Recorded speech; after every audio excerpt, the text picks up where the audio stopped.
Hello everyone, তো আমি গেছিলাম আমার এক দাদার ছাদ বাগান দেখতে। আসলে ছাদ বাগানগুলো আমার খুব ভালো লাগে। দেখো ছাদ বাগানে কত সবজি হয়েছে, কত কিছু হয়েছে, কি সুন্দর সুন্দর মরিচ হয়েছে, তারপরে বেগুন হয়েছে। দেখো কত বড় বড় বেগুন হয়েছে, দেখতে অসাধারণ লাগছে।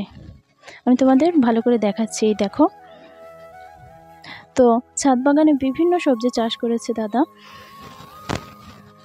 আসলে আমাদের চারপাশে অনেক জায়গা থাকে, আমরা যদি সেগুলোকে কাজে লাগাতে পারি তাহলে আমাদের টাকাও বেঁচে যায় আর তরতাজা সবজিও খেতে পারি।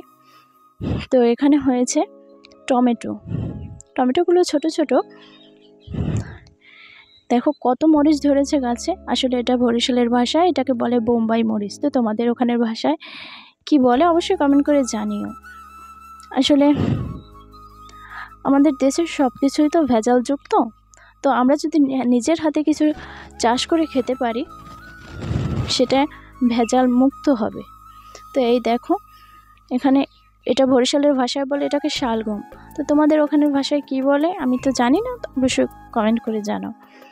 তো এখানে অনেক কিছু চাষ করেছে, ঢ্যাঁড়স, শালগম, বাঁধাকপি, তারপরে ফুল চাষ করেছে, বিভিন্ন রকমের ফুল, পেঁয়াজ, রসুন,